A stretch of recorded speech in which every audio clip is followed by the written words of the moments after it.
Hello, everyone. This is Gene Quinn. Thank you for joining us here today for this conversation about the C-suite and innovation. We have an excellent conversation teed up for us here today. Thank you for joining us for another one of our IP Watchdog webinar series. So let's just get right to it here. What I'd like to do is let you know how you can access these slides and get questions to us as we're going through the webinar today. If you're listening to this on the GoToWebinar control panel, you'll see that there's a handouts tab. You can download the slides to your computer right now today. You'll all get access to the slides during after the webinar rather, and you'll notice that there's also a tab that says questions. I'll be monitoring the questions throughout, so if you have questions or if you have comments, if you agree with something that's been said or if you disagree with something that's been said, send us your comments as well as your questions, and we'll try and weave those into the conversation as we go throughout the presentation. Now, what I'd also like to do is thank IP.com for sponsoring this webinar. You'll learn more about IP.com throughout the webinar. We have one of our speakers is from IP.com. So what I would like to do right now, though, is bring Renee in. Renee will introduce the speakers for us as she normally does. Renee, are you there? I am, and good morning, everyone. So today we have a really awesome panel to share with you. First, we have Raymond Haggerty. He's an IP coach and a business mentor for intellectual property strategy. He's also a speaker and an author. Raymond coaches CEOs and CFOs of growth stage firms to create and execute global intellectual property strategies with a focus on scaling and attracting investment. He's also the author of 3 global IP strategy bestsellers, including IP Fantasia, Billion Dollar IP Strategy, and Intellectual Property for Executives. Raymond also specializes in building alliances, innovation ecosystems, and a new asset class with global impact. He's an expert advisor to the European Commission, OECD, and national governments on IP strategy and innovation policy. Next, we have Dawn St. Martin. She is the Director of Sales for IP.com. She's also a mechanical engineer by training. She has spent 13 years in product development mapping business requirements to customer delighters. She leverages this experience daily working with IP.com's customers and prospects, ensuring they maximize their ROI using IP.com's world-class products and services. And finally, we have our moderator, Gene Quinn, president of IP Watchdog. He's also a patent attorney and a leading commenter on patent law and innovation policy. Gene has twice been named one of the top 50 most influential people in IP by Managing IP magazine in both 2014 and 2019. He has also been recognized by IAM magazine as one of the top 300 IP strategists in the world. So you've got a great panel to work with today. Great. Thanks a lot, Renee. And thank you, Ray. Thank you, Dawn, for being here today.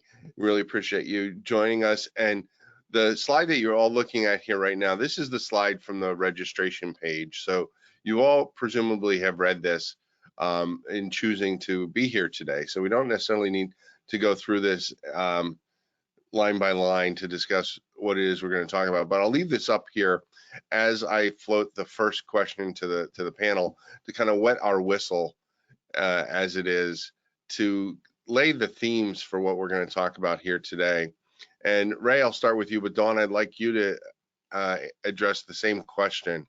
What is it that you want people to think about big picture as we approach this really daunting task of communicating with the C-suite, communicating between the C-suite, however you want to phrase it? But so often, Ray, it seems like ships are just passing in the night here. Yes, I think that there's a real danger with IP professionals that we see too much on the IP part. We're looking about strategic portfolio development, we're talking about IP counsel, but really to communicate with the C-suite, you need to speak their language. And the two things that we really bring is that we build intangible value and we clear IP risks to scaling. So when you're talking to them in terms of intangible value, talking in terms of assets, company value, all of those things have a resonance. When you talk about risks, again, those have resonance as well. So that's the language that I tend to work with when I'm talking with the C-suite. Yeah, talking the language they understand, I guess, is really what it boils down to. And Dawn, and again, thank you so much to IP.com for sponsoring this. So, what is your take on this? I know that we've talked about this, about speaking the language that gets through, and I think you have a little bit of an interesting take on that. Yes, thanks, Gene. I think one of the hardest things about the IP teams that we work with regularly is that they have bidirectional communication. They've got to go and present and create, help develop strategy for the C-suite, and then, as you say, speak it in their language. But then they also have to turn around and execute on that strategy. So they equally have to be able to speak with R&D teams to ensure that that strategy can be deployed and executed. And then they have to monitor against that strategy in a way that's meaningful to the C-suite, so that it's communications in both directions and monitoring the progress as well as executing on the strategy that's been established. Yeah, yeah, and we're going to talk about that, and we're going to talk about a number of things as as this hour unfolds. But let me deploy the very first poll question. We're going to have 3 poll questions throughout the hour. So let's take your temperature right from the start and launch this poll question to see how you currently interact with the C-suite. So how do you currently communicate about IP strategy with the C-suite? This will just give us a little bit of an idea of, who you are, how you communicate, and it'll help us focus a little bit of the discussion. So we're approaching almost half of the audience have voted already here. And probably the answer is not as shocking as maybe we would have expected it to be. I'll leave the poll question open here for a little bit. I mean, ideally, this is you're communicating regularly, but that does not appear to be the one that's going to wind up winning the day. So I think we could probably close the poll, and we'll share the results here. So what we see is the C-suite is not involved 12%. I mean, I suppose, Ray, that's probably a pretty low number. I would have expected maybe that to be a little bit higher. Yeah, it depends, I suppose, on the business model, and it might be that the audience is skewing those numbers as well. What do you think, Dawn? Yeah, I think that it's going to depend on who the players are now. Talking about looking objectively at the landscape that's out there, and then trying to advise in that IP strategy is typically done by usually a subset of the IP team. So it could be that some of the folks here aren't in that role, but on the other hand, Ray, you regularly advise in these situations, and I don't know, what is it that you see that is sometimes missing? Well, I'm looking at the flip of this question. If we're saying 12% say the C-suite is not involved directly in IP strategy, the corollary is that 88% are directly involved in IP strategy. And for me, that looks quite high. Oh, that is good. Yeah. Mm-hmm. Yeah. And that's why that's very encouraging from an IP strategy point of view. Mm-hmm. Yeah, and that's why I would tend to agree with Ray. I mean, I think that probably there's a certain amount of self-selecting in the audience to get to that number, because one of the things that has been frustrating for me is you see companies where practically their entire market cap is wrapped up in IP, and then the CEO knows little or nothing about IP. The CFO knows little or nothing. The general counsel doesn't know anything, and and then you hear the stories about how this chief IP counsel and the chief patent counsel are marginalized, and well, if you're going to have a CEO that is and CFO that don't really know the area, then I don't think you can marginalize the CIPO if your whole value is in that sector. Yeah, and that is a difficulty that, you know, anytime you go to an IP conference, they will talk about saying that we should have more CIPOs on the board. But again, it's a self-selecting environment, and Yeah. there are only a limited number of seats available at the board. And if you have, you know, people will say that, yes, everything is to do with intangible value, but then you got to say everything is to do with, you know, if we don't sell it, you know, so sales and marketing Right. needs to be represented. Somebody will say that it's all our HR, that our people are our most important assets, so HR needs to be on the board. And then with a limited number of board seats, it gets very, it's like musical chairs, and there's a kind of a real competition for whether IP is even going to be represented on the board formally or not.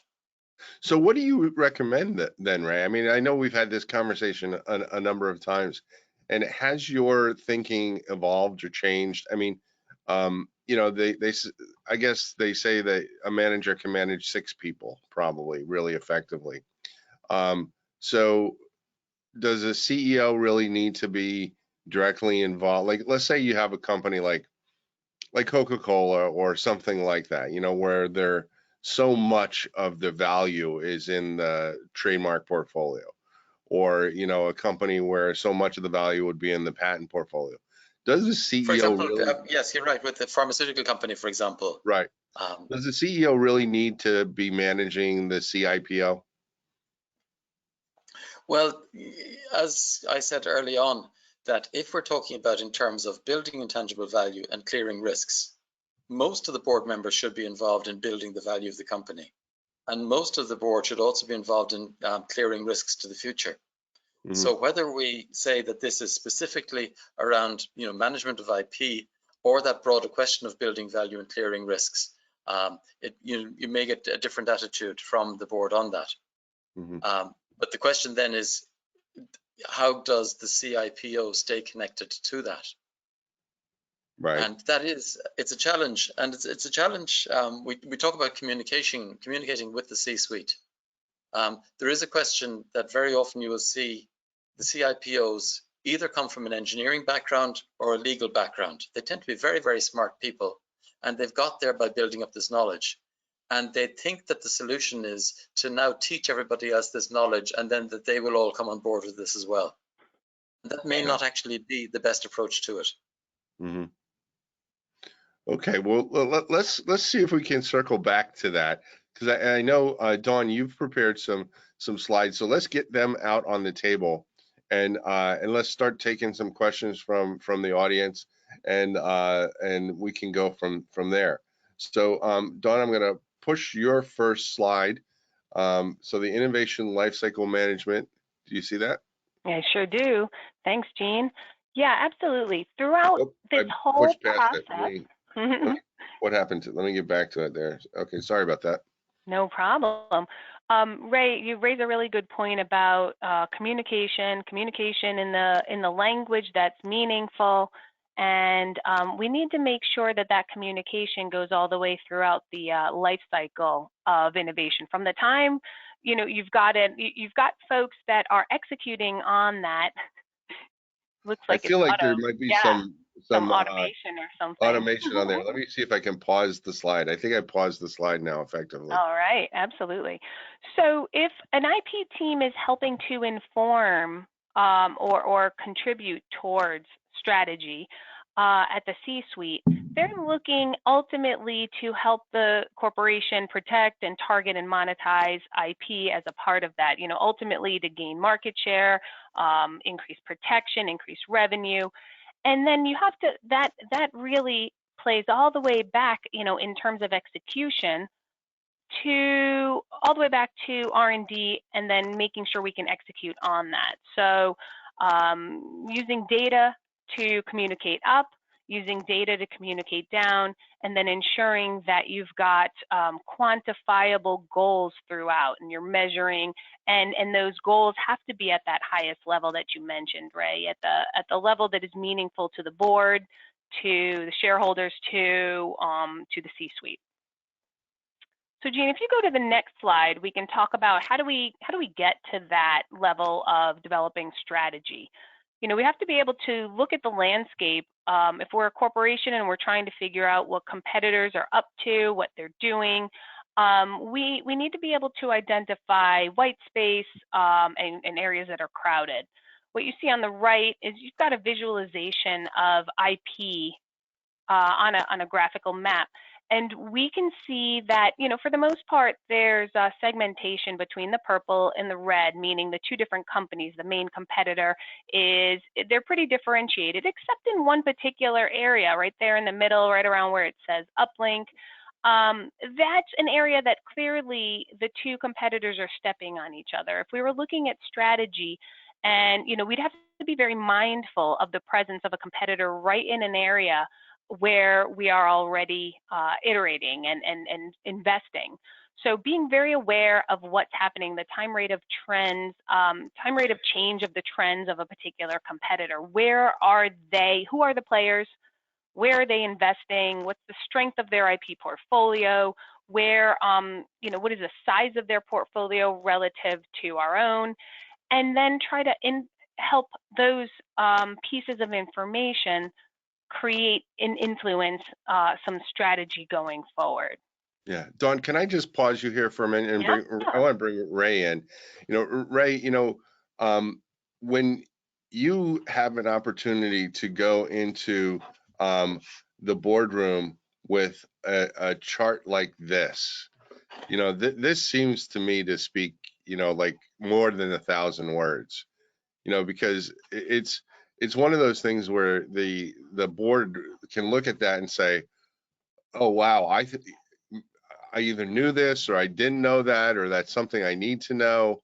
I mean, that seems to cut through the maze. They don't need to read all the patents. They don't need to, but they can see that, if they thought they were dominant in the red space, well, newsflash, Yes, it's very nicely visually organized.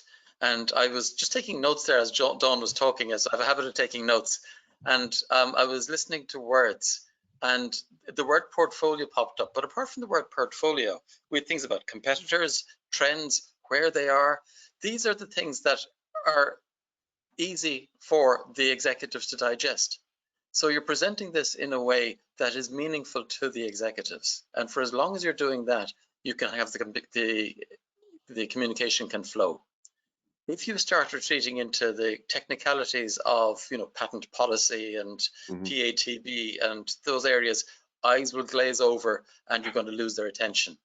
Here, first of all, you got these nice vivid colors. There's things going on there. People are going to look in there, try and figure out what it's about.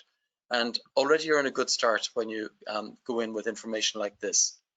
It's also very useful for data-driven decision making, that you can show the data here so that they can say that, this is what the decisions were based on this, and we've got something to back it up with.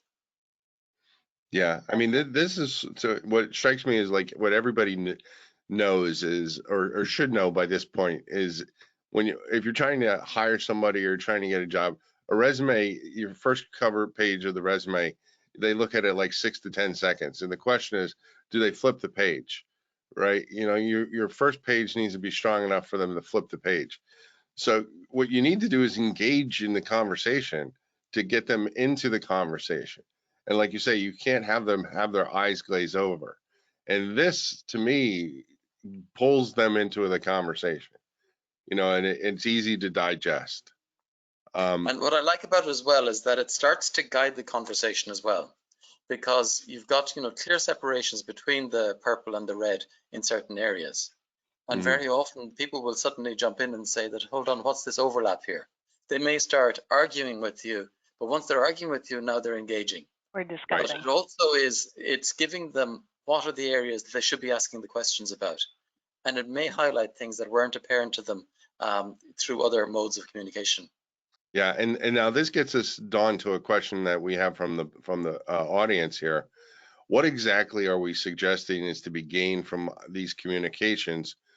Surely it's more than just giving a status. And yeah, I mean, the whole idea is to engage this conversation. It's to present this information in a way that the decision makers can digest it. Now, you don't know what information you're going to be giving them until you run these reports, or until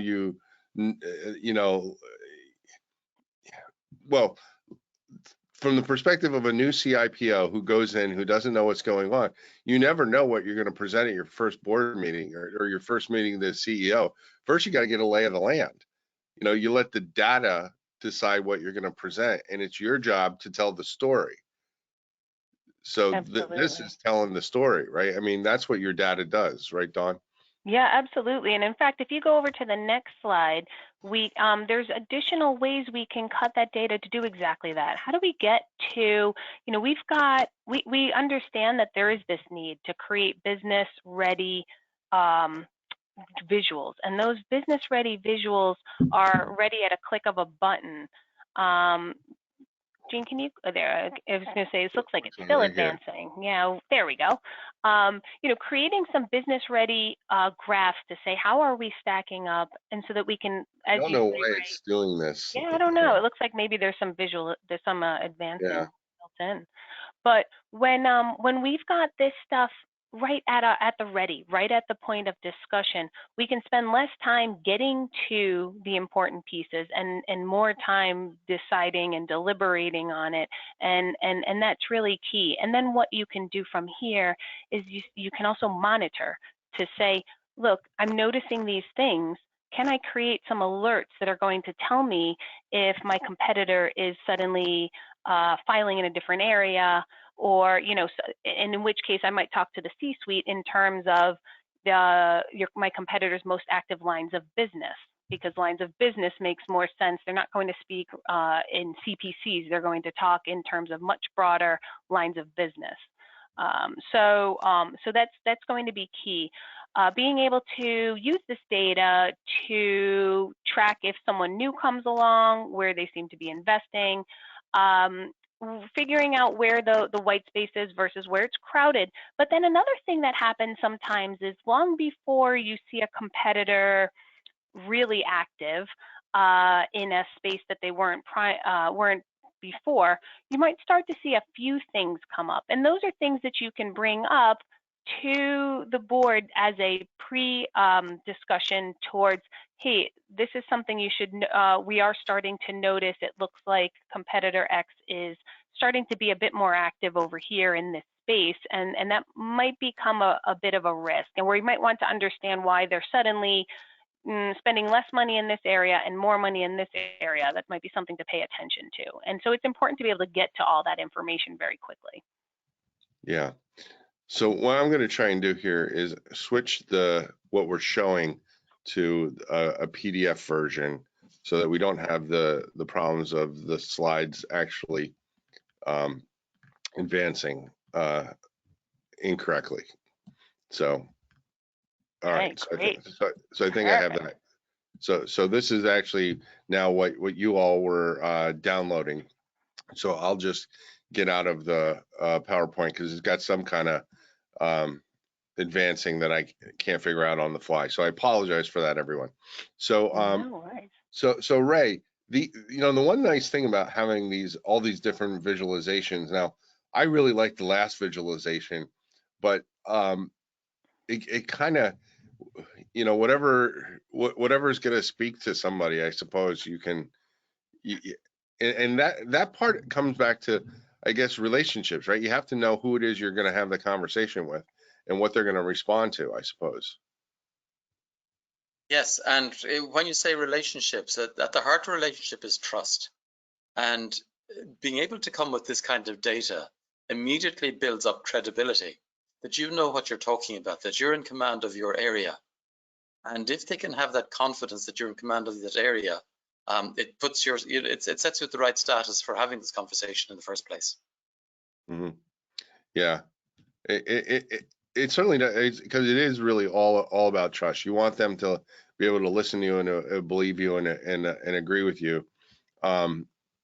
So, all right. So, Dawn, do you want to move on to the next slide here? Yeah, now? absolutely. Let's talk a bit about strategy execution. How do you go then?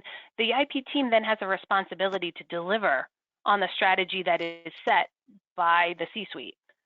So they have to be able to convey the direction, the strategic direction, all the way through to the R&D engineers. It's extraordinarily important that we have a means of helping the engineers or inventors, R&D departments as a whole stay focused, do more with less, so that all the R&D spend goes towards the strategic direction.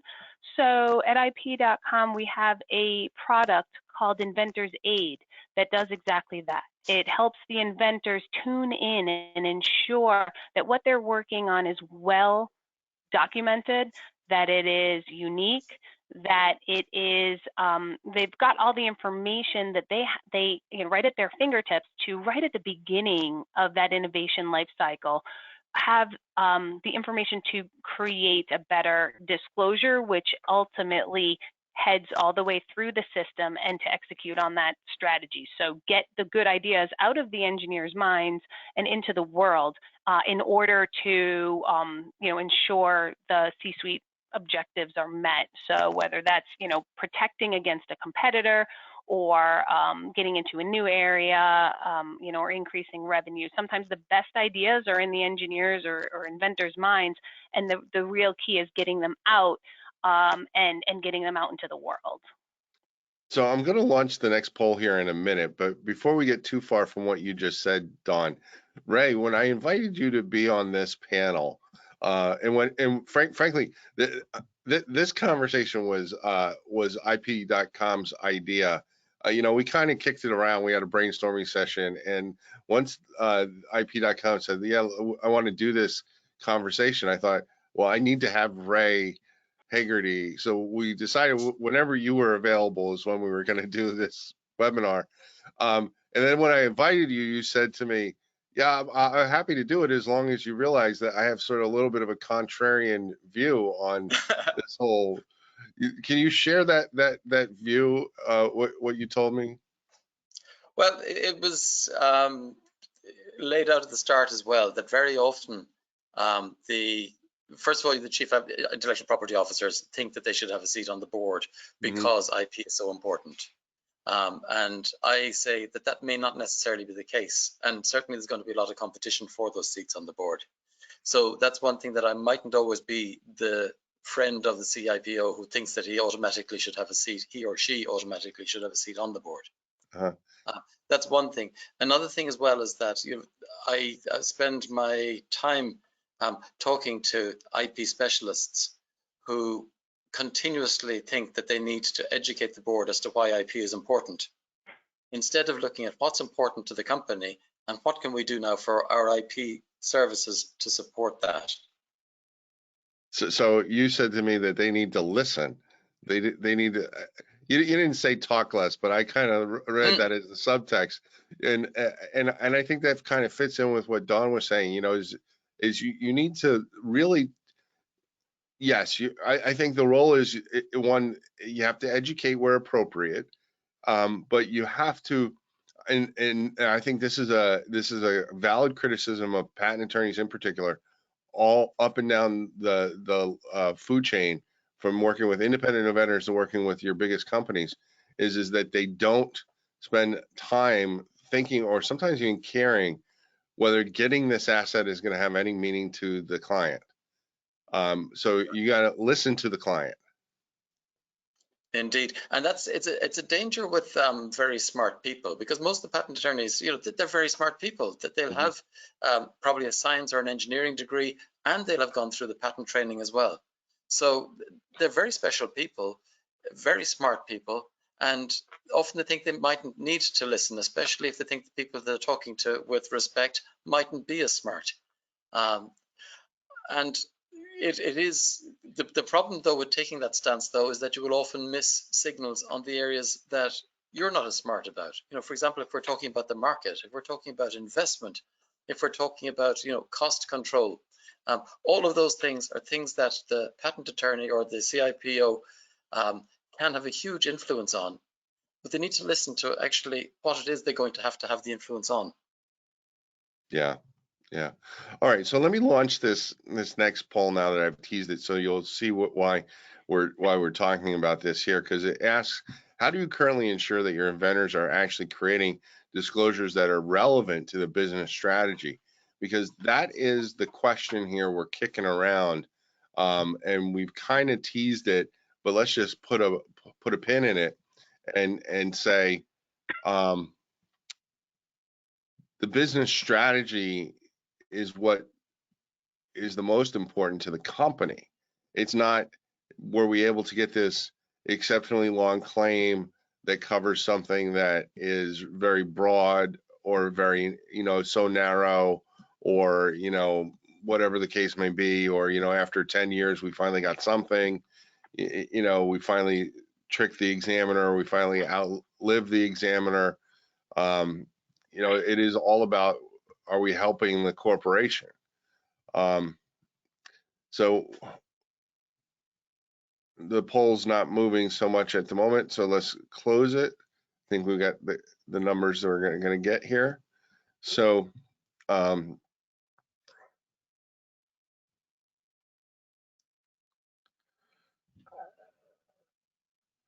I got to click share results. I thought I did.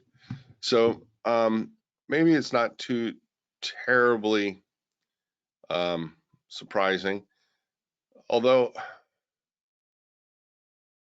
I would have thought, I guess, that the disclosures evaluated using documented standards and processes would have been the winner here, if I had to guess.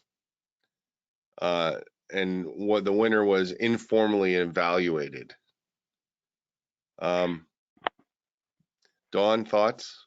Yeah, actually, what we see and hear sometimes is that that works quite well, but it one of the things that having a standardized process brings is a bit of objectivity. So on that slide that we were showing earlier, we showed a score, and then in that same report, we're returning relevant art, and that's objective. I've been part of organizations where IP teams have a bit of a bias for the folks who are regular producers. They tend to kind of stamp the stuff as it comes through because they know it's, business relevant and well written.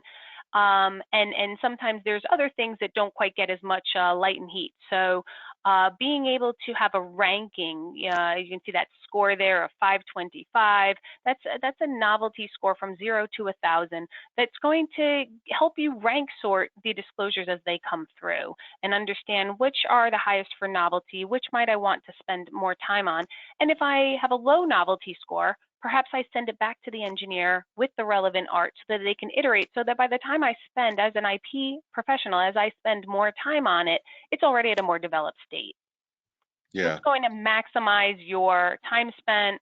We're hearing a lot that IP teams are more constrained than ever, in terms of budgets and number of people.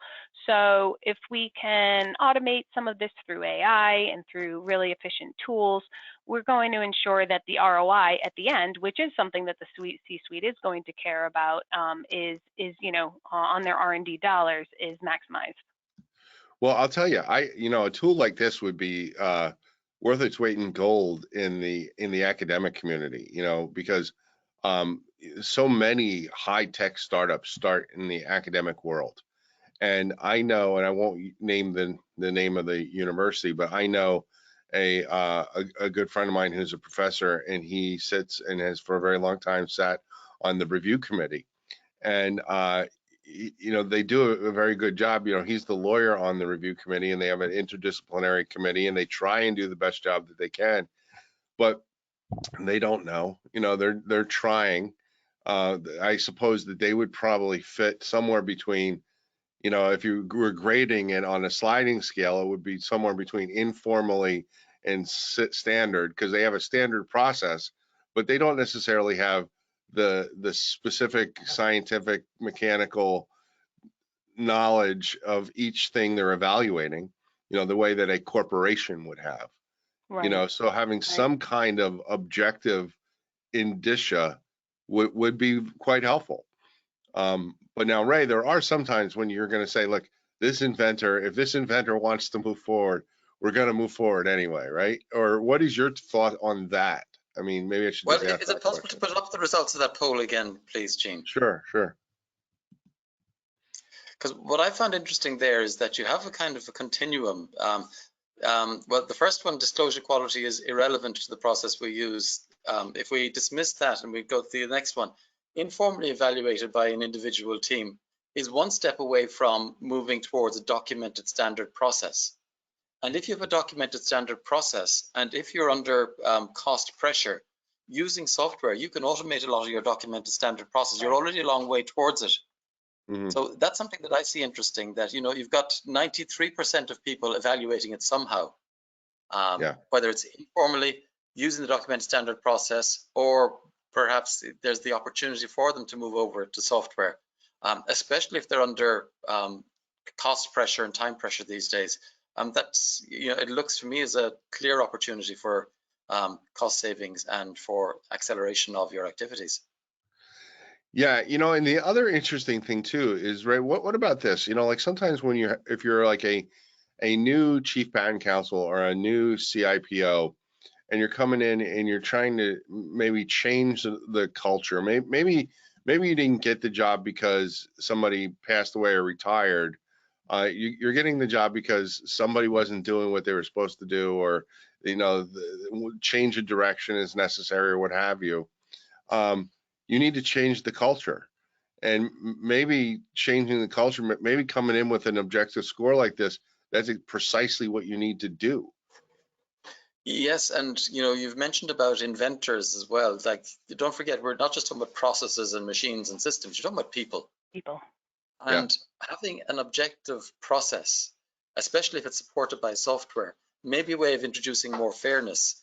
There may be inventors who feel they're being treated unfairly, and that may be a motivational problem as well.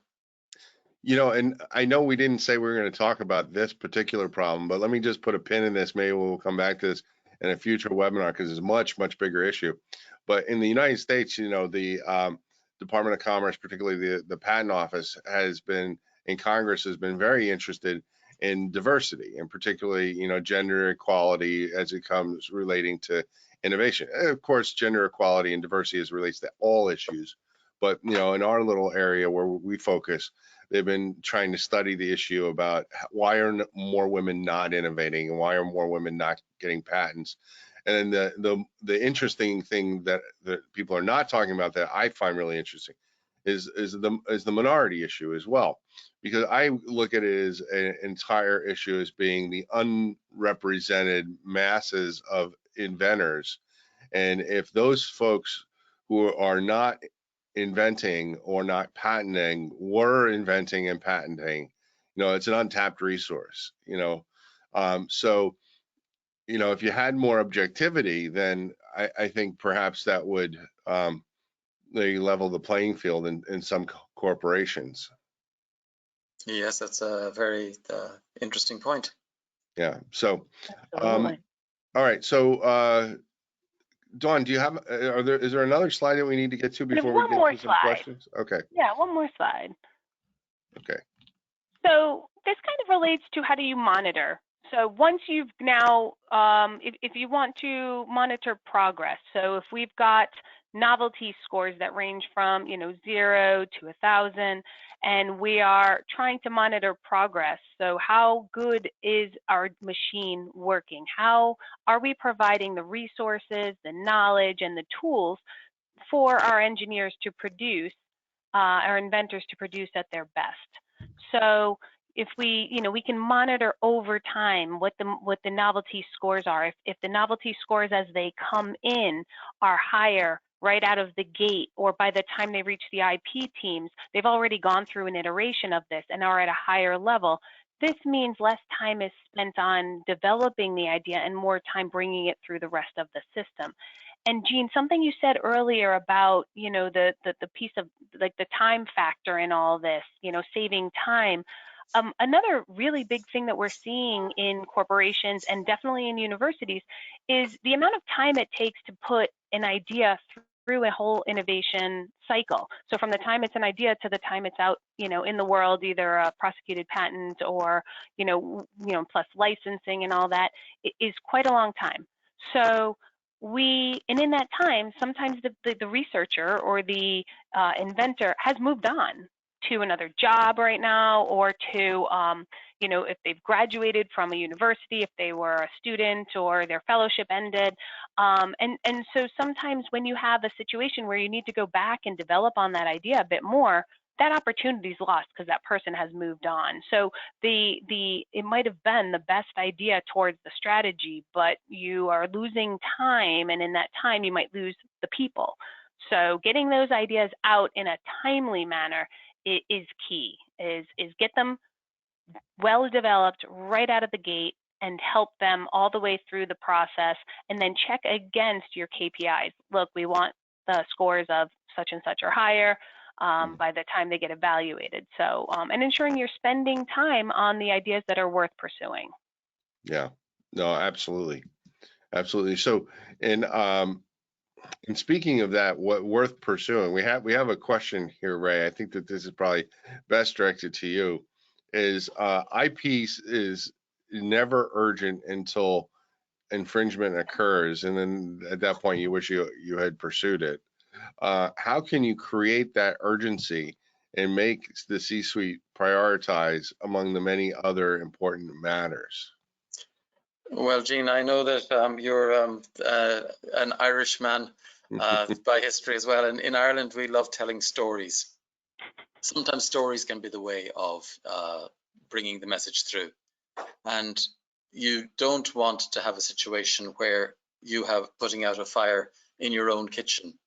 But if you can show that the fires are going off in some other neighbor's kitchen and we could be next, that might be able to focus the mind, where you can take the difficulty somebody else is facing as a salutary tale that can help focus the minds on precautions that we might need to be taking here as well. Yeah, yeah, no. So that's one way of people finding that this becomes more urgent. Mm-hmm. Yeah, critical. Yeah, I remember in a webinar that we did, sort of along these lines, years ago. We showed a graph, and it was of a company that with a real company, but we didn't say what company it was. And it was a unicorn, and they had like virtually no patents and no patent applications. Do you remember that? And then we showed a graph of a company in the industry of the same size, and where like where the normal company, like quote unquote normal company of this age and size should be in terms of their patent portfolio, and you just put them side by side. And I remember you said, Ray, that graphic is a career limiting chart. And it needs to be fixed. So those are the types of things that you can show, I think, to demonstrate the urgency of things. You show, look, this is where the industry is, this is where we are. Yes. And this is where, some of these, because like I'm looking at these novelty scores there, and people may argue about, the validity of a particular score, but at least it's getting the conversation going. My late mentor, Peter Drucker, he used to say, what gets measured gets managed. And it's one of the difficulties in intangibles is how to find measurements of the intangibles. And a lot of people would say because they're intangible, you can't measure them, and then they don't bother measuring them. But if you can find a way of attributing some kind of a measure, then you can raise the questions as to whether we're under, whether we're over, whether, for example, investments we've made in a certain area are now starting to pay off in some way. Yeah. Yeah. So looking forward, okay, so this is, so if you are interested, we have a number of questions here that are asking about, what software was used for this chart and what software was used for that chart and so forth. What we will do is I'll make sure that Dawn follows up with every one of you. We'll make sure all those questions are given. What I'm going to try and do is focus on some of the more substantive questions at the moment, but all of your questions will get answered either during this webinar or in a follow-up. One question that might be interesting, Dawn, for the audience as a whole here, though, is with respect to these novelty scores, how is the score determined? Picking up on what Ray was saying, how do you kind of try and interject that objectivity? Because if you can, I think that is quite important, or at the very least, so that the people that this is being presented to understand what is being measured. Yeah, absolutely. So we, at the base of all of our IP.com products is a homegrown engine, AI-based engine that we've trained ourselves and we continue to train through the years. And it is a semantic engine, so it uses natural language. So as you have a disclosure and you're evaluating a disclosure, in this situation, it would go out and find relevant other documents that speak of the same thing based on the, the semantic signature of what you've put in there. So and we have a calculation within that allows us to create a score based on how semantically different your idea is, the proposed invention, to what is already in existence. So we go out there and find the 100 most closely related patents, and this novelty score is based on how different that idea is from what is already existing. So the higher the score, the more differentiated it is.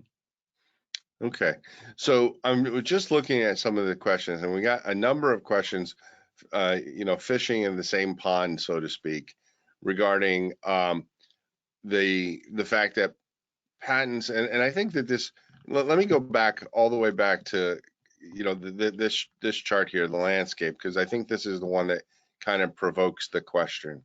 When you're trying to see the landscape of the industry and where you stack up compared to other companies and so forth, how do you know that this is, and this is the question, how do you know that this is reliable or have confidence in this, given that patents don't publish, the applications don't publish for 18 months? Now, great question. Yeah. It is a good question. What I always tell people when I used to be doing searches, I used to do a lot of searches, and I didn't do, landscapes per se, but when I was doing software work, I did a lot more than just a software search. We really would do stuff at the beginning to try and find white spaces for clients and so forth. And what I would always tell people is, like, if you're not going to look, you're not going to find anything, and if I look and I see, I can have a pretty good idea based on what I'm finding where things are headed, and there's almost like, feels like when you're doing this long enough, right, you can kind of feel like, okay, there's a convergence, it's heading in this way. Now, and that doesn't account for the eureka moment, the paradigm shifting, which, can happen at any point in time, and then you can't account for that. But after you've been doing this for a while, you can feel where, that, hey, this is already a hot space. It's starting to get crowded, and there's 18 months of stuff that I can't find, Yeah, the combination of the data and there's your spidey sense. Right. And that's what, experience, that's where it comes to. We talk about AI being pattern recognition, but also, if you're working in this area, you start to see patterns, and the expertise is really around this pattern recognition. Yeah, and it's so important, because the other thing too is if you talk to people who do searches for a living, what they will tell you is all of the best, most relevant stuff happens within an 18-month window. Yes. And maybe that's not shocking. Maybe it is shocking to some people. So but it's all clumped together.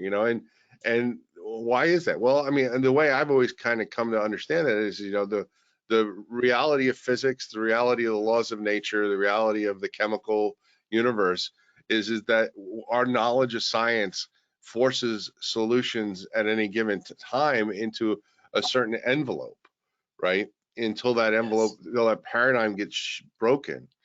And if you overlay that with what's being discussed in universities, that they're tending to be looking at the same research. People Right. are looking at the same problems at the same time.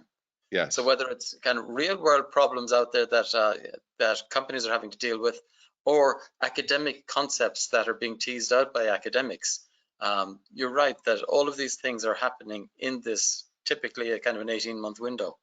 Right. And, like, for example, like one of the things, I use as an example, looking backwards, when the BP oil spill happened, do you remember? I mean, everybody was an inventor. How are you going to clean this up? How are you going to separate oil from seawater? How are you going to clean the animals? How are you going to, and literally everybody had an idea. Everybody had an invention. And Leak unless detection, how do you make the connections, that type of thing, yes.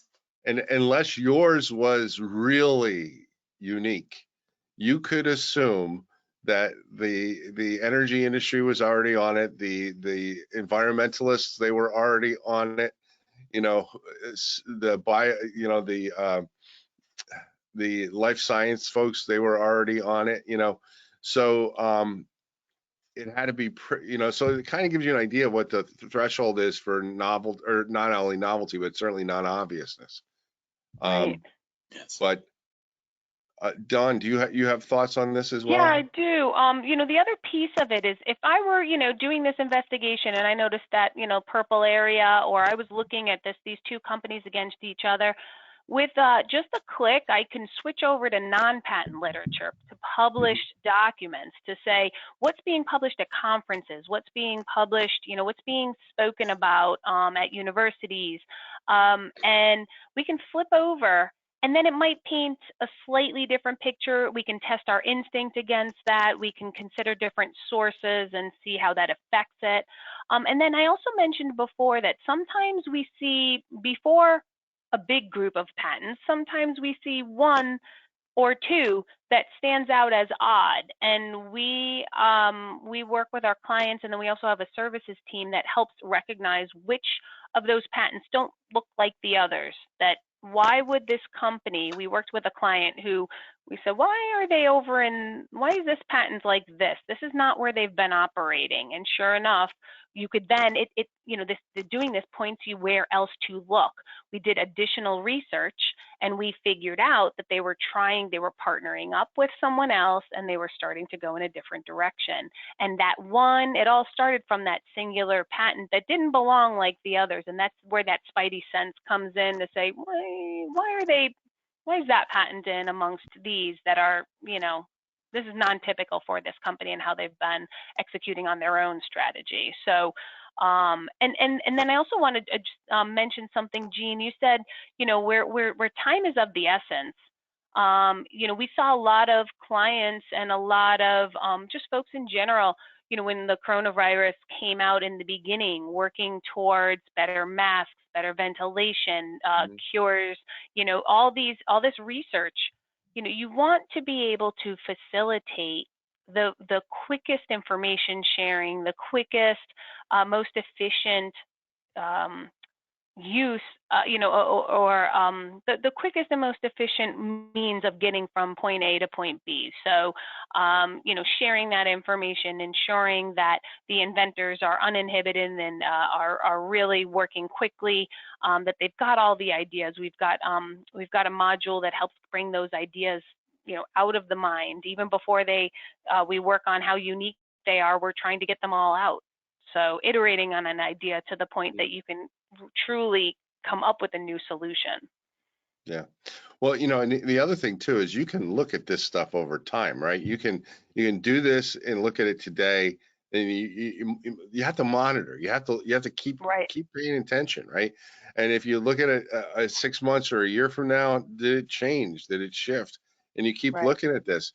And even if you can't tell what's in the last 18 months, if you see creeping, that's got to be a signal to, well, something's going on here.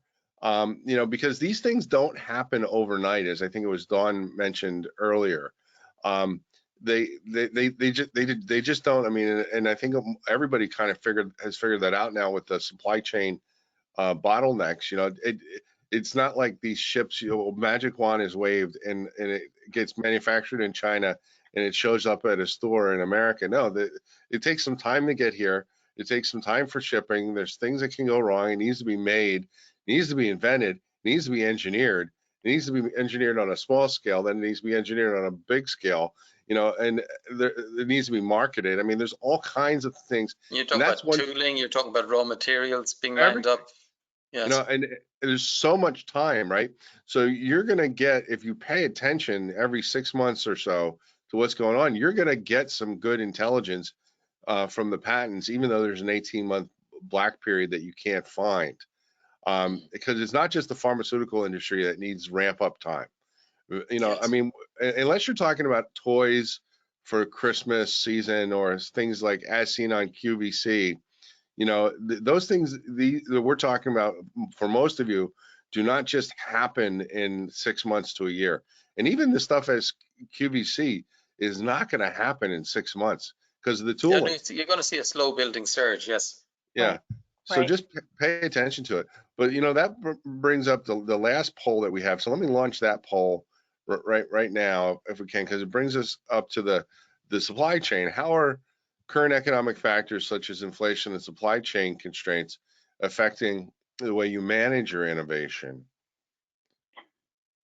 And let's see. And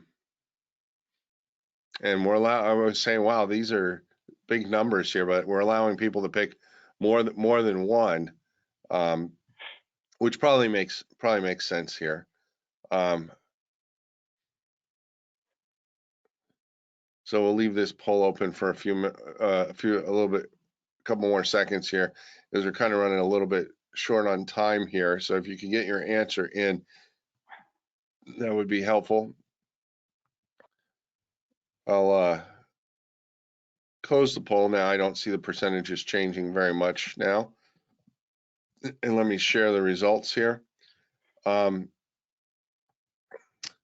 So about a quarter say it's affecting the bottom line adversely, and almost half say we're prioritizing cost reduction measures and we're scrutinizing R&D, and then a quarter say none of the above. Ray, your thoughts on these results? Well, it's interesting because maybe I could pull it back to something you mentioned earlier. You were talking about unicorns. So this isn't just about large multinationals managing their portfolios. For something like a company with the unicorn ambitions, the slowdown of appetite for investment right now means that investors are being much more careful, Right. and their due diligence is very much focusing, or they're taking more time now to do the due diligence, which means they're also sweeping in the intangible value because it's such a big part. Right. Mm-hmm. If intangible value is 90% of the value of the company, the intangible risk can also be 90% as well. So the investors are getting smarter about looking at things like that. So they're also scrutinizing, reevaluating that element, and being on top of your information, not just having a good IP strategy, but to be able to demonstrate that you're in charge of your IP operations is a very good story to be able to tell investors who want to be reassured that they're making a secure investment. Yeah. And the thing that, and I don't know exactly how this is going to play in, I have a sense that this downturn, this high inflation, the high gas prices, the quote unquote impending recession is going to wind up being historically different than any other kind of quote downturn, quote recession, even if we have a recession, which I think we probably are going to have to some extent. I think it's going to be different. And certainly for our area, I think it's because what we see, and Ray, last week at the IPBC, all they were talking about is the flood of new money to fund litigation in our space. Right. And in a downturn with already an uptick in appetite for litigation, people are looking for deals, and companies are looking to take the assets they already have and try and monetize them. And so I think people are going to be looking for better, smarter assets to do that with. And so I think for our industry, this may look like a very different downturn. And I have a sense that it's just not going to be quite the same. I don't know. I mean, maybe I'm wrong. I mean, you never make. I should never. You never. I always say, don't predict something that's never happened before. You predict something that's happened before. But as I say, prediction is difficult, especially about the future. Right, I know, but it feels different to me. Yes, and that's the innovations in litigation funding is one area. Another thing as well is, come back to the old saying that necessity is the mother of invention. That a lot of the things that are being thrown at us right now are going to cause people to do more invention. Like already, Dawn, you mentioned about what happened during the coronavirus. There's the the oil shock that's happening right now means that people are looking at different ways about alternatives, and it's not just about electric vehicles. So there's going to be a whole lot of new invention that's going to be trying to work out how can we reduce our dependence on fossil fuels. Right. You're looking as well during the the coronavirus and the shutdown and people working from home. It's going to change the nature of how people interact with work, and Right. that when invention is coming from the people, all of those things are going to. You're correct. There hasn't been a model for this before, and there could be some very interesting outcomes from this, as you say, Gene. Yeah, and okay, so so I'm not crazy. I feel good that, well, if I'm crazy, then you and I are both crazy, and I think it wouldn't be the first time that either one of us have been accused of that, I suppose, right? Mm. But Dawn, we're just over the hour here, but do you have any thoughts on what we were just talking about there, the supply chain, the what people are talking about, the economy, anything, thoughts there? Yeah, one of the things that I think that I would be doing as a corporation or as a university as I'm trying to ramp up quickly is I'd be using some landscaping tools to figure out who else is working in this area, not to worry about them as competition, but who can I partner with to double our efforts, to have a higher ROI on our investment, team up, become more productive, figure out how to get that idea all the way through to out to the world earlier. So it still really comes down to understanding what's around you and what's possible. Yeah, absolutely. I'm a big fan. I've never appreciated the idea of don't read patents. How can you possibly innovate if you don't know what's going on around you? I mean, innovation is something that's new.